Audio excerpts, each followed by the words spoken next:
Welcome. My name is Justin, and I am an addict. I have been actively working the steps in the rooms of recovery since September of 2013, and am grateful to be sober one day at a time, thanks to my God, the steps, and the fellowship of other addicts. RECO12 is an organization with the mission of learning and sharing the similarities of addiction of all kinds, and gaining and sharing tools and hope from others who are walking a similar path. Speakers from our past meetings have represented many fellowships and identify with addictions with such variety as alcoholism, drugs, food, sex, gambling, theft, just to name a few. Each Friday at noon Central Time, we hold a live lunch hour speaker meeting with a recovering addict from anywhere on earth, pertaining to any or no faith tradition and with any background, who shares their experience, strength, and hope on a specified recovery topic of their choice. They share for 20 to 25 minutes on that topic, and then we, the live audience, get the opportunity to ask questions of that speaker for another 20 to 25 minutes. Before I introduce our guest speaker for today, I have a quick and exciting update to the 12-week series that RECO12 is doing on each of the 12 steps of recovery that starts next Friday, March 4th. We have now filled every step with some great speakers with great experience, strength, and hope. And thank you all for your willingness to either share yourselves or to refer to me to someone who would be a great speaker on a particular step. It should be a great 3 months of meetings to introduce or reinforce the importance and power of each of the steps of recovery. Donations and podcast ratings and reviews are greatly appreciated, and details on doing that will be in the chat of the live meeting and in the show notes of the podcast. If you are listening and also feel that RECO12 is of value, please consider rating and reviewing the podcast in Apple Podcasts or wherever you listen. It's a great way to help get the message out to more addicts who suffer and who are seeking additional tools for recovery. We look forward each week to receiving the light reflected from our speakers. That light inspires hope, meaning, worth, and growth in us, the listening audience. Now let's introduce our guest speaker for the 90th RECO12 meeting, Nanci B., whose topic today is abstinence no matter what. Now here's a little about Nanci in her own words. She says, I was taken to my first meeting of OA in January 28th, 1975 at Beverly Hills High School, more than 45 years ago. At that time, I weighed approximately 300 pounds. I was trying to separate from a man who was beating me up on a daily basis, now called a battered wife. I had a 7 and 9-year-old, totally out of control from neglect. I had smuggled dope across borders with heroin addicts to have friends. I thought if I helped them, I could have a friend. I was arrested and taken to jail. I was a fat kid my entire life, spent a decade on drugs given to me by top physicians in order to lose weight. My parents had me institutionalized. They mortgaged their home, but I still got bigger. I now am a woman who has dignity. I put in my mouth what nurtures me and only have friends that are kind to me. They say beyond your wildest dreams.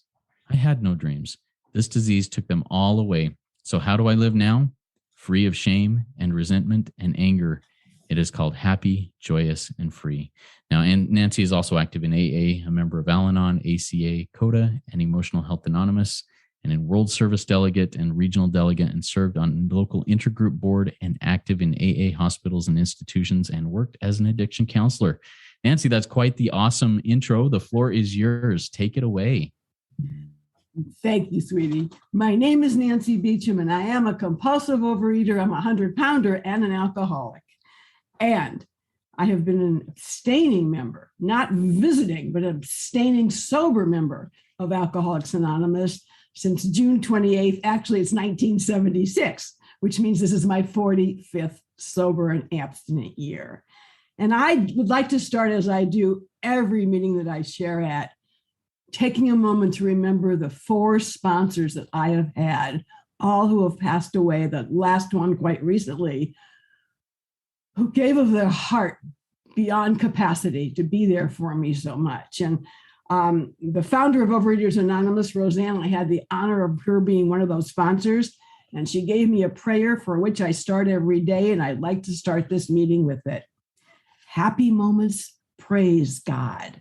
Difficult moments, seek God. Quiet moments, worship God. Painful moments, trust God. But every moment, be thanking God. And on June 28th, 1976, I will be forever grateful to a woman from South Bay who stood up at the podium at my first meeting and said, Overeaters Anonymous did not open up the gates of heaven and let me in. Overeaters Anonymous opened up the gates of hell and let me out. And I will be so grateful to another member of the fellowship that evening who said to me, if you're drinking or taking pills to lose weight or doing anything that alters your perception from the neck up, that would not be abstinent. And they explained to me that abstinence was not just what I ate, it's how I behaved.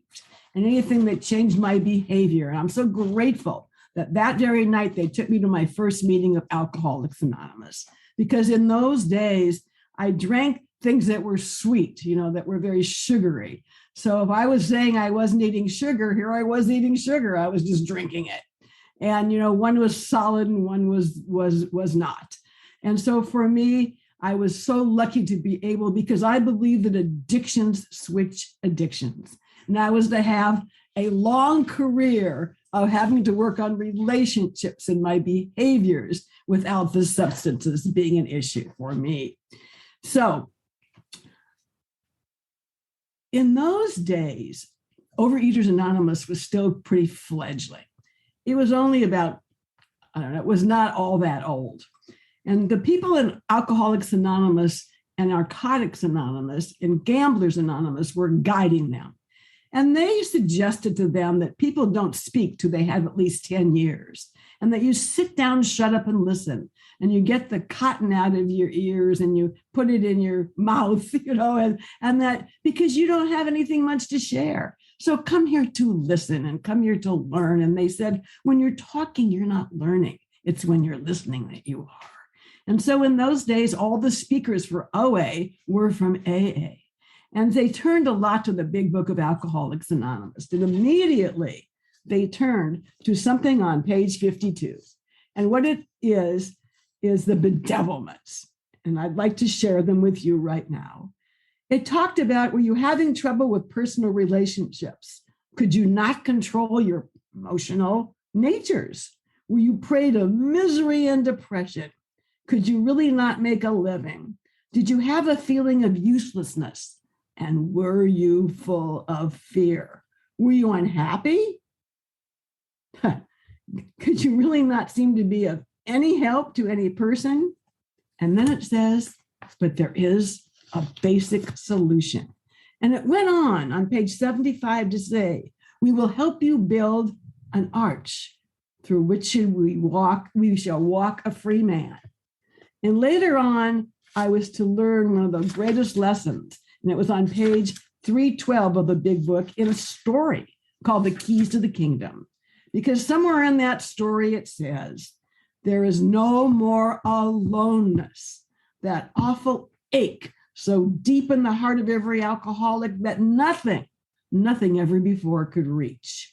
That ache is gone and never return again. And for me, that meant I did not have to relapse. I didn't ever have to go back and do this again. For me, it meant, and I walked in there, dead man walking. My children hid in the closet when I came home. They were so terrified of what I might do or who I would bring home with me to be their next father. My parents were so ashamed. I was, 16, 17, the first time I got arrested. And I didn't get arrested because I was bad or doing horrible things. I was running dope over the border with heroin addicts because I was so lonely and I thought that they needed me to be their friend. And I was willing to do anything to have a friend. And here it says that loneliness can go away forever. And in that room that night, it was a large crowd and people were smiling and laughing. And they asked me to read from the Big Book of AA. And I thought, my God, they must think I'm special. And I never wanted to leave. But I will tell you that through the years, I had to change a lot of things. They told me that to get something I never had, you had to do something you never did. And for me, I didn't understand the repercussions of what that was going to mean. And at that time, in order to be 300 pounds, in order to run wild on the streets, in order to do the things that I did, just not to feel. I had to gather around me friends who were destructive.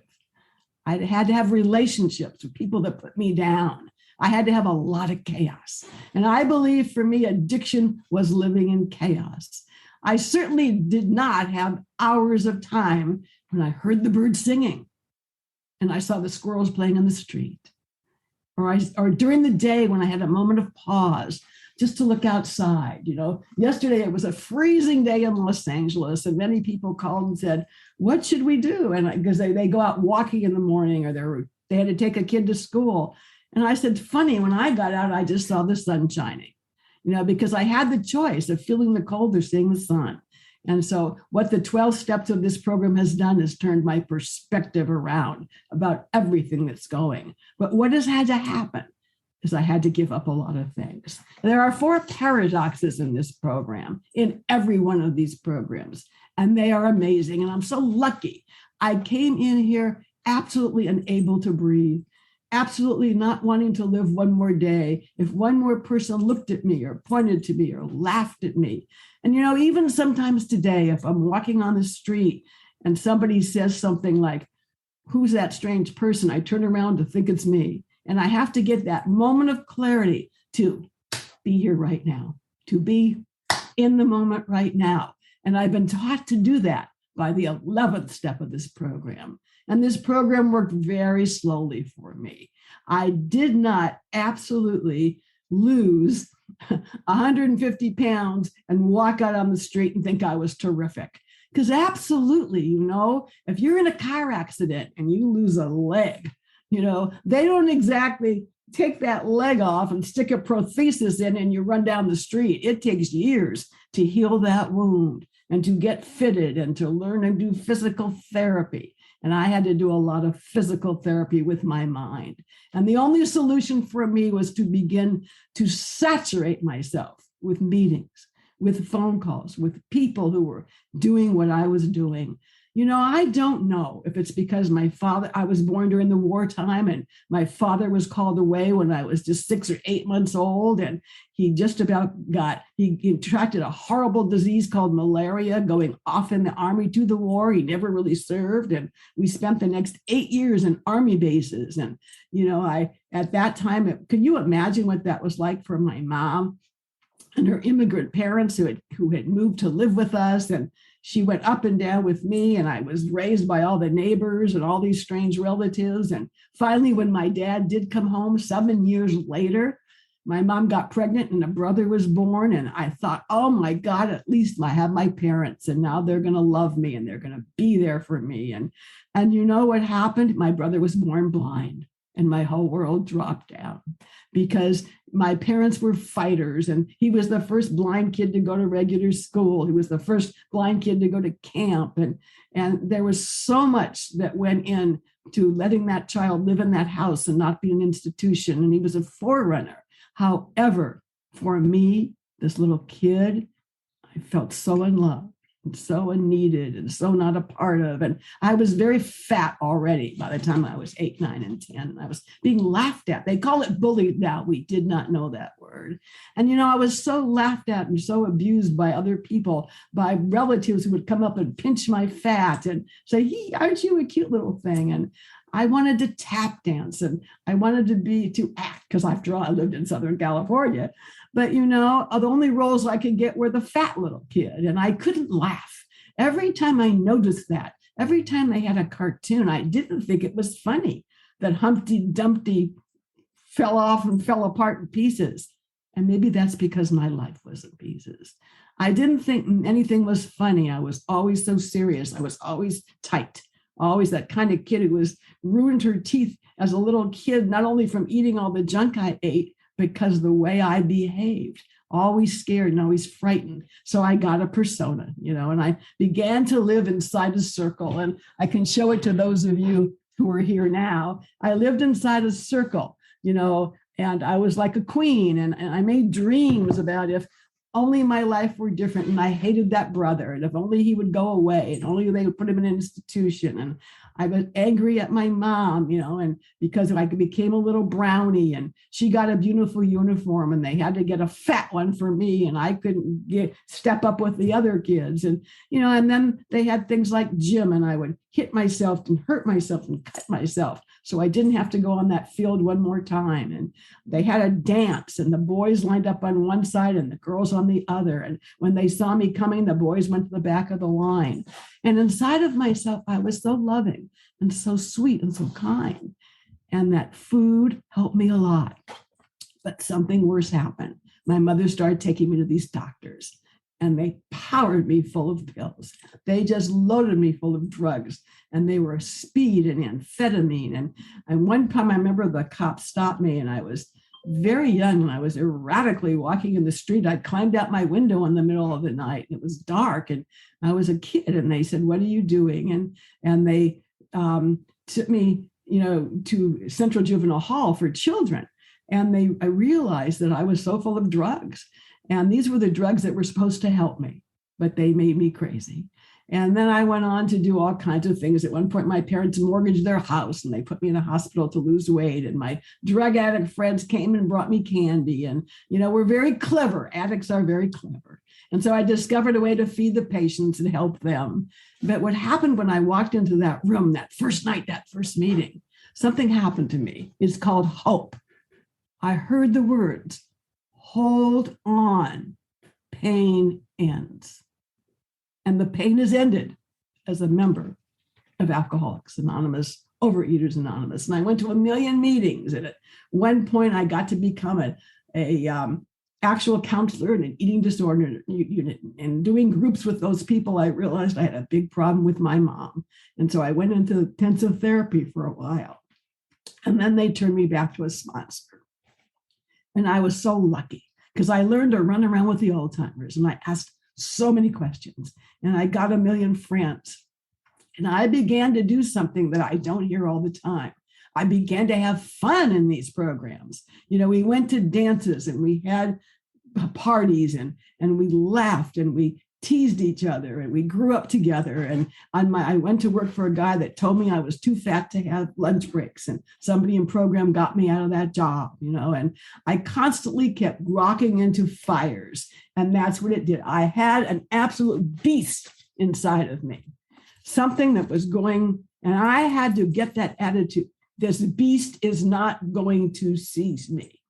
And I had to realize that whatever I did, I was going the wrong way, and the only help out was to listen to somebody else. And so here's what I did. I got a food plan from a doctor or a nutritionist that was for my body. And it was pretty strict because I needed to have accountability. And I called somebody every day. And often they would say, I would go to the store with a list of the foods that were available for me, and I would pick things that weren't on the list. And I learned that I had been so damaged and so hurt that often when I was with you, I didn't hear what you were saying or see who you were. I just saw what I wanted you to say so that I could still have a friend. And so my life in the program has been one of a lot of letting go. The most important thing has been letting go. And it's been about surrender to win, a paradox in this program. And, on the face of it, surrendering does not seem like winning. However, in these 12-step programs, if you come to the end of your rope, if you hit a stone, if you hit your bottom, only then can you accomplish what you must. So you have to learn about what it is to surrender to win. And then you have to suffer to get well. And people say, "Oh my God, this is horrible. I can't do this. I'm so afraid." There is no way to escape the terrible suffering of remorse, regret, shame, and embarrassment, which I picked up on the road to getting here. In order to get well, I have to bring it all up, and it's painful and so necessary for us to do. And then I had to die to live. Well, for me, when we work the 12 steps, our whole life of binging, purging, drinking, feeling bad about ourselves, sexing, whatever it is, it has to gradually die. And in order for it to die, we will acquire a new and better way of life. Our shortcomings are removed, our old life dies, and a new one lives. But for us, it's a very hard thing to do. And I learned something. I learned that all through my life, we have adolescent urges. So many of us have a need for approval, for security and perfect romance. Our urges are very appropriate at 17, but it's kind of impossible to live needing security, needing perfect romance. Very hard to constantly need attention if you're 35, 47, and 57. And I was destined to live my life that way. And so I had to get new friends. Eventually, I had to move from my house. I have a daughter that hasn't talked to me in 30 years, and it's okay because she's on her path. And I've learned sometimes no confrontation is the best confrontation. And every time something happened to me, like when I got in a giant car crash, my sponsor would say, "Well, dear, what did you not want to write about today?" And so what happened is the biggest problem in my life became these relationships I kept getting in. They were a little better, but I still had men that were disrespecting me, that were beating me up to a pulp at times. But it was a little, and I would say to myself, they're having a bad day because they had a beautiful car. Because when I came here, I had a hit list. I had a hit list. There were everybody who never asked me to dance and everybody who hurt me. And sometimes they didn't even know I wanted to dance. I just thought they knew, That slowly but surely I learned in this program that that's not what recovery was all about, because I got sponsors, and these are women who have passed, but here's one. "Dear Nanci, it is so great to start off each day with you on the phone." Whoever said that to me? I lived with men and gave them keys to my house and the access to my children, and they never said kind things like that. And here's one that was written on June 28th last year, just a month before my current sponsor, Barbara, died. And she wrote, "Dear Nanci, you are such a splendid role model for how we can grow and change and help others. I am so proud to be your sponsor." And all my life, I wanted those words from my mom or from a boss, but I got them from her. So slowly but surely, you reparented me and you gave me courage. But I repeat, I am 45 years abstinent, and it's in the pandemic that I have really blossomed, because I have learned how to handle things that are change. And I have learned to live with uncomfortable situations, which actually is kind of necessary to have a happy life. But I didn't know how to do that. And so for me, I know that food and alcohol and all these things I thought were my problem, and it may sound to a newcomer like fortune cookie wisdom or something like that. But I began to see that it was not what I was putting in my mouth or drinking, but actually it was what was eating me. And I had to live abstinent, and I had to be completely abstinent no matter what. And I had to realize there was no person, place, or thing big enough or small enough to make me take that first compulsive action. And so every day I have to try to seek God and help another person. This is the simplest program in the world. Fear, that false evidence appearing real, is the most frightening thing in the world to me. And I've learned, I wake up every morning, and some of you know I'm going to show, I have all these big sticks all over the house, and I tell that disease, "You're not going to get me today." And so I have a process. I have a process to catch myself, and that's my hope.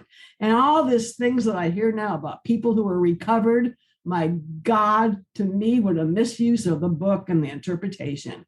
I have recovered. I do not look 300 pounds. I do not walk around like a drunk. I am not a sloppy mess. When I go outside, I don't run across the street because I'm so embarrassed that you will see, you might be walking with a boss or a relative, and that you'd be so embarrassed that I'm your friend. Because my whole head is held high, because when I abstain and I don't drink and I don't use and I don't do destructive things to myself, I am empowered. I am doing the best I can.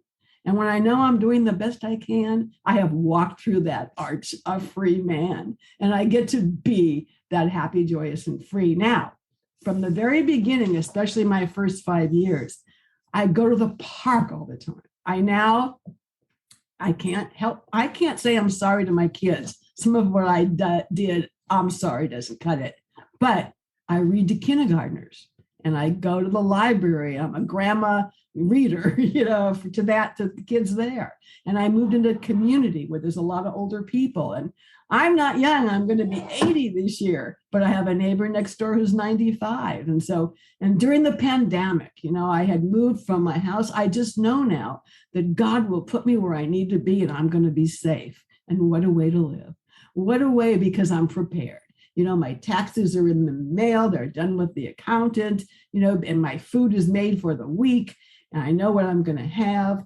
I have a very loose schedule of what I'm going to do. When they said, get masks and stay home, that's exactly what I've done. I have learned to follow directions, and therefore I am healthy, and happy. And I did horrible damage. I have congestive heart and cirrhosis of the liver, and because they were arrested.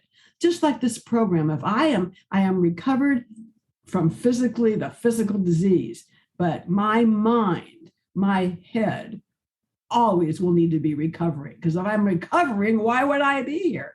Why would I do service? And service for me, serving on our local intergroup board and H&I and going to hospitals. And the most important thing now is that, oh my goodness, that some youngster somewhere can hear me talk about having abortions because I got pregnant by somebody who wasn't my husband and because he was beating me up and I found somebody to hold me in a bar one night. And or I can talk about living with men that beat me up, and I can have somebody knock on my door that heard me 10 years ago and come inside my house, and they want to see if I make my bed every day, if I'm really disciplined, and they want to see if things are neat, and if I really they want to look at my books and see if they've been opened and really read, and I'm so proud now. And I don't know how this happened. I have absolutely cannot explain this program. I just know that it works. So I do not analyze it. I try to utilize it, and that for me is so important. And I've learned if I take the I out of illness and replace it with we, you get wellness. So this is so much trusting God and trying to be a better person. And it's all here. But I had to give a lot of things up. I had to stop going to so many organizations. I had a great job at a local television station, and I had to quit, because I had to get a 9-to-5 job for a while and go to a lot of meetings. And I had to be willing to be walking with friends that I thought I adored. And one day I heard there's nobody that will come into this home that's not going to be respectful to me. Nobody will come into the home. You can criticize me all you want. But if I'm out in public at a ball game and you start telling me things, you're not a friend that I need. I want to be with people and so when I started putting food into my mouth, that was healthy, and drinking, water instead of alcohol, and not taking pills, but instead exercising, I started to find that people left my wellness, and I thought they were leaving me, and I stopped overreacting to everything. So I'm going to stop for now because I have such a little bit of time left, and I want to share with you, first of all, my definition of success.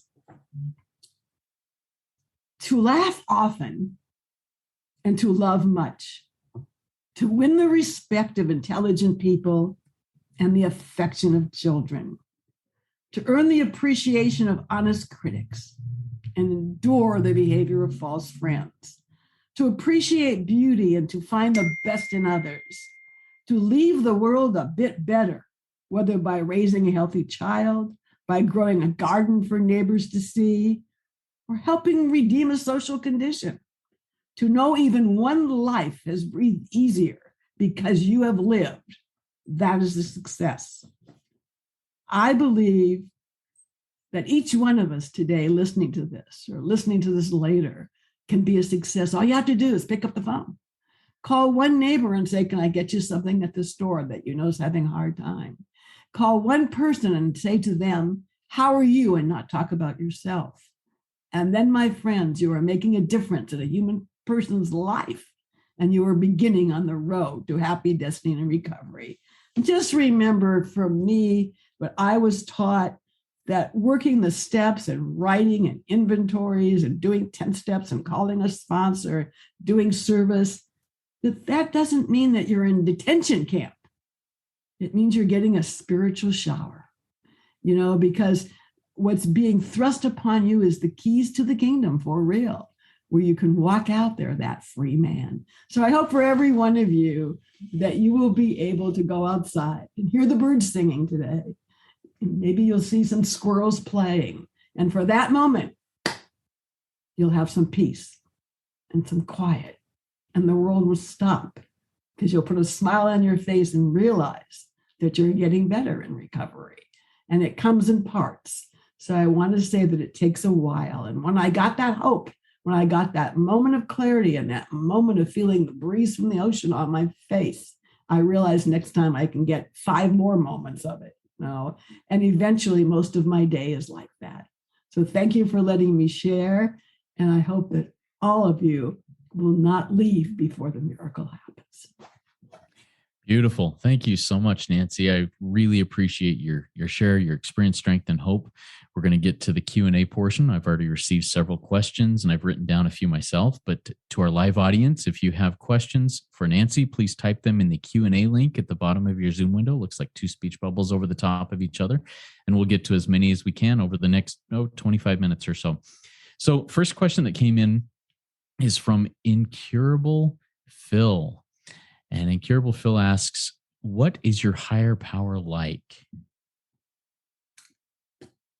My higher power for me, from the very beginning, my sponsor told me to substitute for God the word good.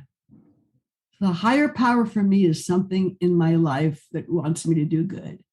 And my higher power is very much composed of what at Alcoholics Anonymous came from the original Washingtonians. And they are these concepts. And my concept is asking myself, is what I'm about to do self-sabotaging or self-supporting? If I need help, do I go to the right person? And all day long, do I walk a road with people that have more experience with I? So my higher power is that force that guides me to the good in the world. My higher power is simply for me for years. And I live that way now. I wish I could show you. When you look out all of my windows, and I've got tons of windows, I see nothing but trees, and I see those leaves blowing on the trees. And those leaves don't care if they're fat or thin or married or not married or have a date for New Year's Eve. They just don't care. They're just blowing in the wind. And to me, that is the greatest higher power in all, something that just gives me that calm. And that's what I suppose a higher power is. It's something that I talk to a lot, and that's somebody that I tell the truth to, but my higher power guides me to people. My higher power is often works through the people that I share with. Thank you so much, Nanci. I have another question from Phil. As he asks, tell us about your 4th step and 5th step experience as you came up through your fellowship. I was extremely lucky because when Overeaters Anonymous was founded, there was a woman named Thelma whose husband was in Alcoholics Anonymous, and Thelma became one of the very first members. And Thelma sponsored our founder, Roseanne, and another woman named Jean Jaffe Smith. And Jean was kind of the Dr. Bob for OA, and very spiritual woman. And when she became my sponsor, who gave me my foundation, Jean just so believed in writing. And when I went with her, I wrote, and those were the days where we didn't have people lecturing us and reading to us every day in groups. We went and sat at the feet of our sponsors, and we had a study group of all her babies. And my writing was very much like the big book, but it's just that when I took the writing to her, she immediately knew the process of recovery. And she knew that the 5th step was nothing without the 6th, 7th, 8th, and 9th. So we took that book, and she had a list. In fact, I still have the original list right here. And it's a list of affects and defects. And so I learned, and she wrote, and I talked about hating my brother and being jealous. the book asks you to get down on your knees and ask God to remove the defective character, but he also tells you to replace it. And that's what a lot of people, that's where I got lucky because I learned that. So I never asked God to take away a chocolate cookie or to take away my Dexedrine. I asked him to replace it with something else that was better for me. So it wasn't like I was ever losing something or felt unnourished. So when it came to anger, I asked God to give me self-control. Or when I had impatience with my brother, she had me write and talk to God and say to him, to forgive him or forgiving me for interrupting me and teasing me and my friends, because he was a child of God and he was doing the best he can. And he was a kid. And I finally came to peace that I hated him for being blind because I didn't get much attention, because people thought that somebody who was fat or on drugs just had no discipline or control, and that he's the one that needed the help when I was very sick too. And all that came to pass because I did those four. But in the beginning, and this is the most important thing, those fourth and fifth steps were very surface. I was just beginning to cut. And when I had about 25 years in the program, I went and did the Joe and Charlie workshops. And I went to Narcotics Anonymous, where I didn't know as many people. And a wonderful man named Samuel took us through those steps, and it took a year. It took a year. And we did a real inventory, and I began to find out that I was just looking for patterns. And I was looking for resentment. And I had about 5 character defects that came over and over again in different ways. But I was very dramatic. So I went to Catalina to write that fourth step, and I kept calling Samuel the whole time because I was sure I was doing it right. But I had people around me walking it through and doing it with me. And we did it that time with dictionaries and at small tables. And it just was the most incredible thing. But I have done about maybe 10 inventories. And now the difference is when I'm in trouble, I don't have to wait till I'm having a mastectomy and then realize, well, maybe I should stop getting married or living with men because I didn't know what to say to them right then. And so I had to stop. For me, I had to be in that car crash. I had to do a terrible thing before I could change. And now I get the feeling intuitively that something's wrong. It's like that recoiling. And then I'm able to do that 10th step immediately. And I do believe that every day I kind of carry paper and pencil. And if there's something that gets me upset, and a lot of things do, the world's a mess right now, and there's something that gets me upset, I put it on that list. And sometimes I'll wait 2 or 3 days, or I used to have tape recorders. And when I was in relationships, we would write down everything that bothered us. And once a week, we got together for an hour and talked about it. And I had to be with somebody who would do that kind of thing because I just couldn't let too many things slide by. This is a disease that's always there. It's always active. And I see no evidence of anybody. I've been to millions of funerals. I see no evidence of anybody who went out who wasn't because they did what we were supposed to do. But the fourth step and the fifth step were crucial, if anything, to my belonging and being a part of. That when I went into the rooms of the meetings, I was doing it too. And I was excited to have the opportunity to do these things. I wasn't one of these people who was angry. I was excited to abstain. But even when I was trying, sometimes I had to clean it up. So I hope that answers. Thank you so much, Nanci. I really appreciate that perspective there. We have another question came in from an anonymous attendee from our audience here who asks, what does OA abstinence mean to you? Is it about a certain way of eating? Abstinence actually is defined now. To me, the thing that I define it is guilt-free eating, that I'm putting in my mouth what I know is for me. Now, Overeaters Anonymous has changed drastically, as has AA and NA, because in Overeaters Anonymous, it's a little different than other 12-step programs. We now have anorexics and bulimics and cutters, and it has a lot to do with body image, and it has a lot to do with all kinds of things that stretched far, where when I came in, it was pretty much fat people, who went on the same kind of food plan. So I can't share with you what I eat, except that it's basically 3 disciplined meals a day. Some people are allowed snacks. And for me, it's pretty much cut and dry. When the doctor told me I had kids in the house, I was constantly in relationships, and I had to learn my actions. Like if I have a guy in my life and I'm making him and his friends cakes and brownies and bring him in the house, I'm playing with the food. I'm not really, he can go eat it outside or get it at work. And I had to learn for a couple of years, I had to learn not to go where I couldn't go. Like I stuck with OA on Thanksgiving and Christmas, and my family didn't like it, and my kids were very unhappy. But you know what? People adjust and they find their own way. And I was so dependent on running the show and running these people's lives. And when I started to get my life, they started to grow up and get their own. And a very big part of abstinence is this thing we talk about so elusively. It's this spiritual recovery and spiritual growth. It's really, to me, it's summed up in 2 words: grow up.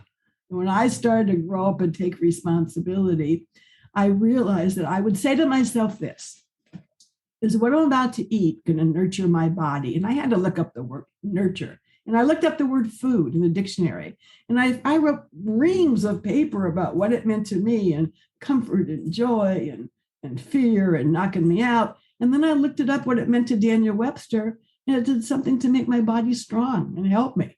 It wasn't anything to excite me.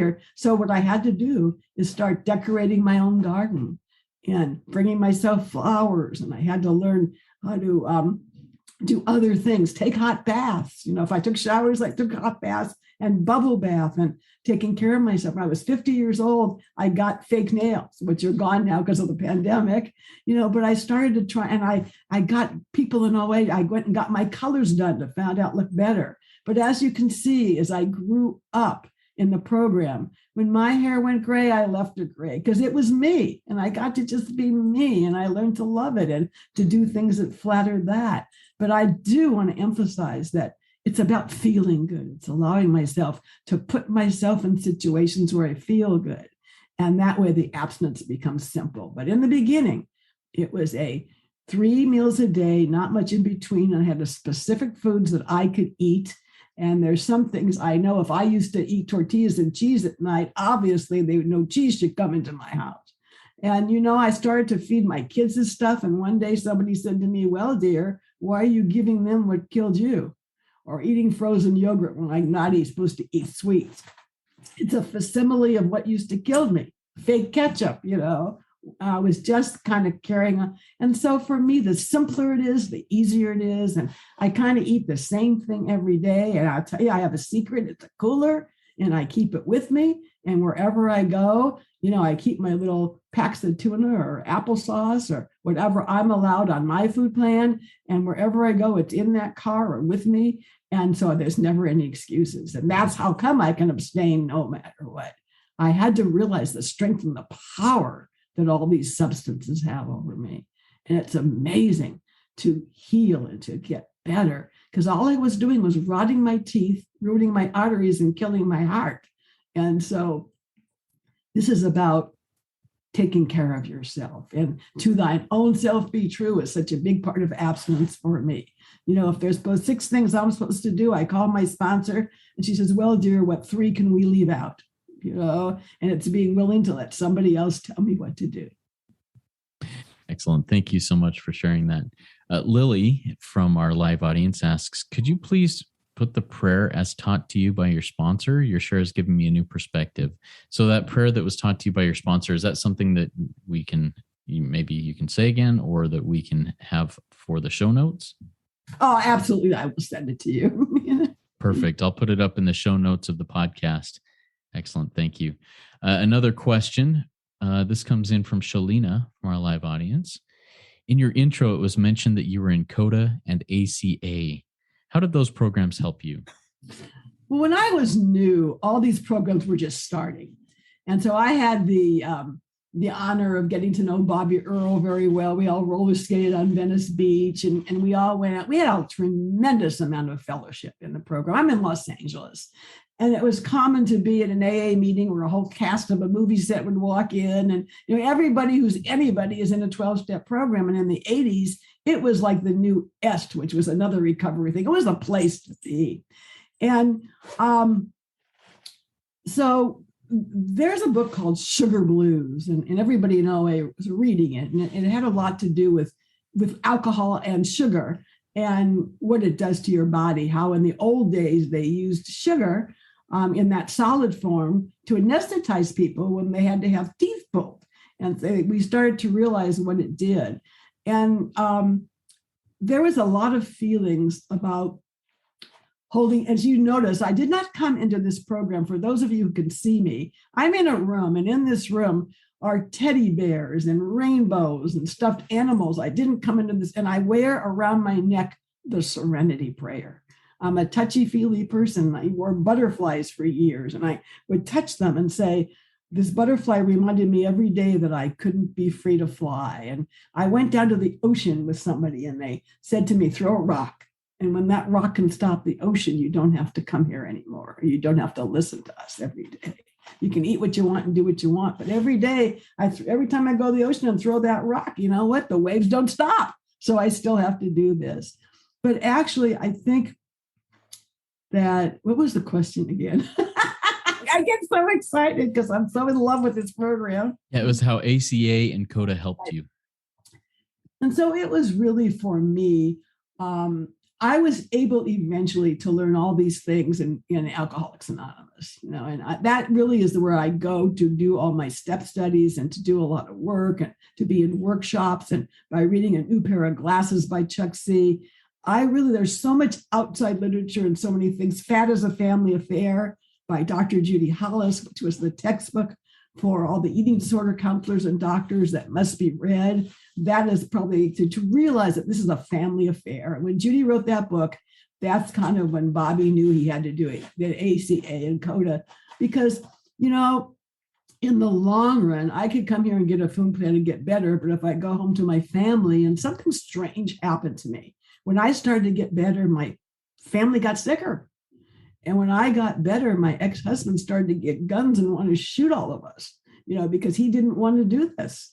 And people in my family, when I made an amends, they had a terrible reaction because they didn't want to have to take a look at themselves like I had to do to recover.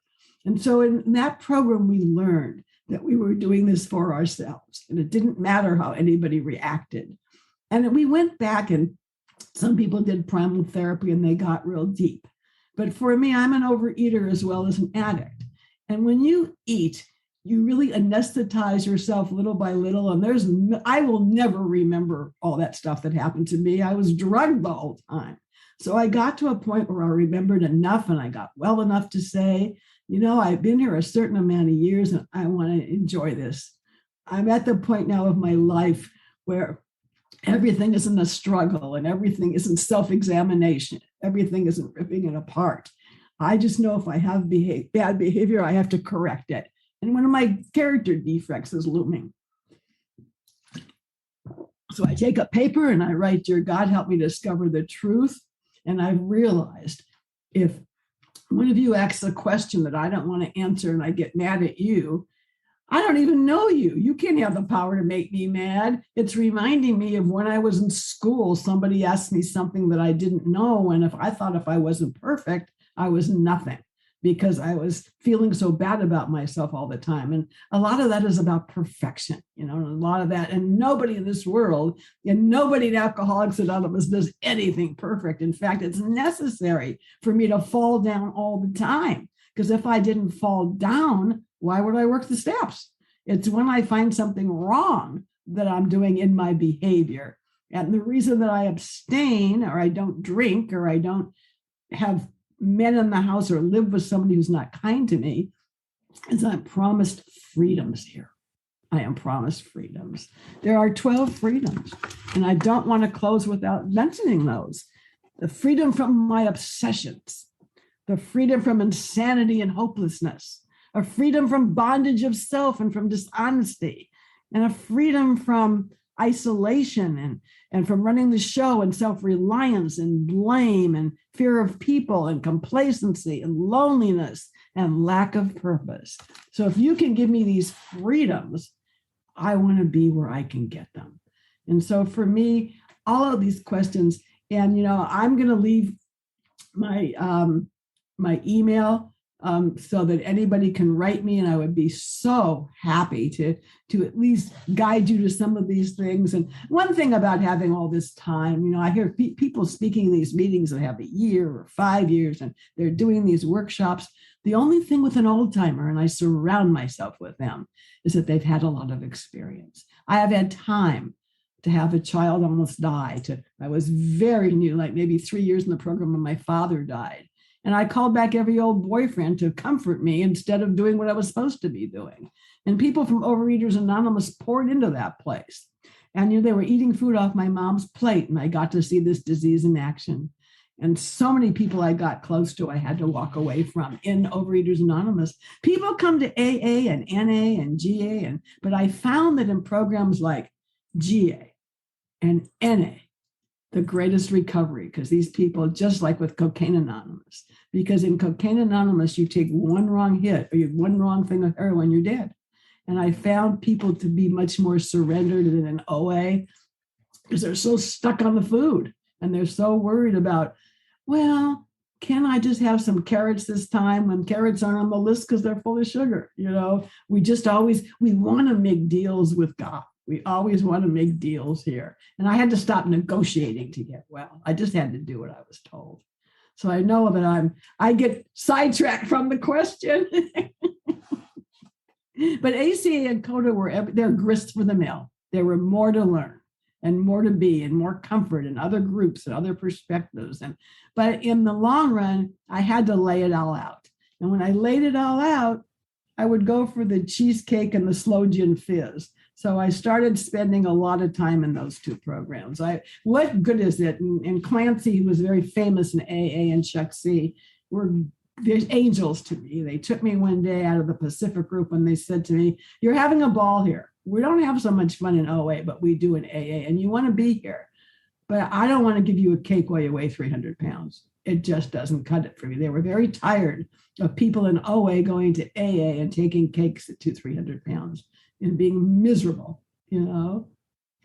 And so they wasn't because I would look so great, it's because I could save my life. Very good. Thank you so much. One last question, I guess, before we close up here. Well, I guess it's a two-part. Do you have a favorite slogan in recovery? And then any final words of wisdom you have for us before we start closing this down? I don't know that I have a favorite one. I just know that a lot of people ask me, did you tell people right away you were in the program, and did you hide it, or you were saying, oh my God, I was so excited. I loaded my car with bumper stickers. My kids were embarrassed to go in it. And even right now, I have my license plate in the back has a giant slogan on it, you know, and I changed them from Drop the Rock and Easy Does It. And I had to really study these slogans to see what they meant. And one was like, think, think, think, you know, that you have stinking thinking and you have to learn not to think. And so really the slogans just pour out of you. And there's someday when Easy Does It is all I can do. But you know, I will promise you that you will be. One day I was in a situation where I went to this great event, and I worked for Los Angeles Magazine, and ABC was having this party for all of its conglomerates, and I actually was in a pair of shorts, and I went down a water slide, and I never did those things as a child. And when I went down, I hit myself wrong, and I fell down, and I thought I was drowning. I mean, I got that feeling, and everything ran through my head. Water was up over my head, and all of a sudden, these little kids were giggling, and they picked me up. They said, "Lady, you're only in 3 feet of water, but you just fell down face first and you think you're drowning." And I realized so much about myself, that I'm a person who panics, you know. But all I kept saying there is, you know, be still and God will be with you, and Easy Does It, and one day at a time, and be here now.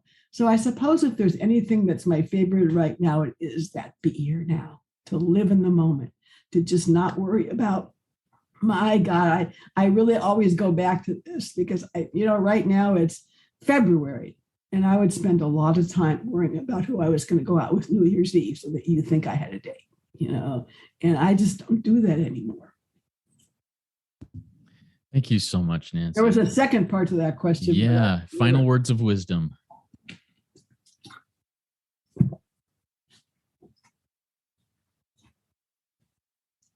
I believe with all my heart, and there is a prayer that goes to this. There's a actual saying that we're chosen. And I think that we're chosen not because we're special people or we're rich or going to be wealthy or marry the most handsome prince, because I did think I would never pay a mortgage, or every day different guy would come and he would take me to Europe for breakfast. We're chosen because we're the worst in the world. We're angry, hostile, nasty people. And we're chosen because when somebody like I doesn't go to jail anymore or hurt people or exaggerate, and I can open my home and I have a bed that women who are really struggling and having a hard time or living with a man who's beating them up like I did, that they can knock on my door and I can give them a room and just give them something to eat. And I don't even talk to them. When they're ready, they can talk to me, but that I have a safe place for them to be, that I can go from what I was to this. It's a miracle. If you look up the word miracle, it's something that can happen. So my advice to anybody who's struggling or suffering or going out or relapsing is ask God every morning to let you believe in miracles. Because until you believe, you just come to believe. And until you believe that this has happened to me, all you have to do is believe it's happened to me, and you can borrow my God, you can borrow my miracles. If you just are willing to do the things that I did. But sadly, most people think they're doing them, but they're really not. So I had to check in every day. And, people said to me, if you drank every day and ate every day, if you knew what time of the day you were going to be in trouble, you could just go to a meeting that day, that hour, but I don't know. So I need to be there all the time. And, I am no longer happy going to a wine tasting party or going to the community. And I got in a wonderful book club and all they did was eat and drink. So my other sponsor founded an AA book club, and we have a lot of fun. And I started to discover things that I never knew, like I couldn't sit still. So I couldn't play bingo. I couldn't go to an opera. And now I try things. I don't like them all, but my expanses of what my life is now is, I realized something else. I lived in West Los Angeles my entire life. I was born in Hollywood, but that's not the world. In my world, I had tunnel vision. I only saw what's in front of me. And now my life is exposed to every nationality and every person. And I'll close by saying this pandemic, again, I remind you that every rotten thing you ever did could be turned around to help somebody else in this program, and then you have no shame. And that is the greatest gift. So if you're holding back because you're worse than us and because you have more secrets than us, I spit them out, like I say, pass the salt and pepper. What a freedom to talk about having a mastectomy in a mixed audience. Who does that, But we do that here freely and with joy. Because if I can pull somebody else through cancer, why not, So, because look at me. I have never felt so good or looked so good. And look how old I am. It's just absolutely unexplainable. So my advice is to ask God every day to help you accept that miracles happen if you're willing to do what we did. Thank you. Awesome. Thank you so much, Nanci. That was a great RECO12 weekly speaker meeting for all addicts and those wanting to learn more about addiction and the recovery therefrom. If we didn't get to your question, or if you have other questions, please go to RECO12.com/forum and join in our community and ask those questions and answer others' questions that may come up. I invite the audience to come back next week. If you've not yet rated and reviewed the podcast, please go do so now. It's a great way to work your 12 step. And next week, we launch our 12-week series on each of the 12 steps. We will start with Robert P., an alcoholic, sober in AA for over 35 years. He will get us started on step 1 with amazing energy and enthusiasm. If you know Robert, you'll understand that. Now let's launch off into the rest of our day with the Serenity Prayer. Nanci, would you like to be voicing that for us, please? Sure. Remember, we take our hands usually because we care. So it's God, grant me the serenity to accept. How about joining in with me, Mr. All right, I will join in with you. Go ahead. Yep. God, grant me the serenity to accept the things I cannot change. Courage to change the things I can. And the wisdom to know the difference. Thy will, not mine, Thy will, not mine be done. Amen. Thank you so much, Nanci. Keep coming back, everybody. It works when I work it, so work it. You are worth it.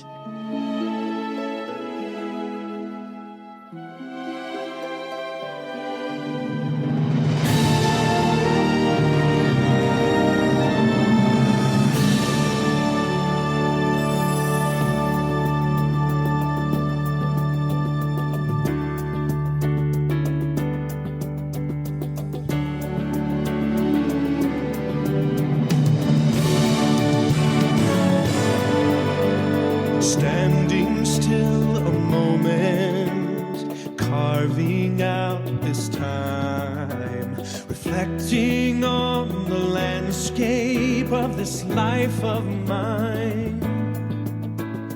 Peaks too high to conquer, streams too wide to cross, troughs too deep to walk through without incurring loss. Yet here I am, still standing tall, despite the rough terrain. One like me survived the storms and walked through wind and rain. Still standing, I will fight the good fight, still searching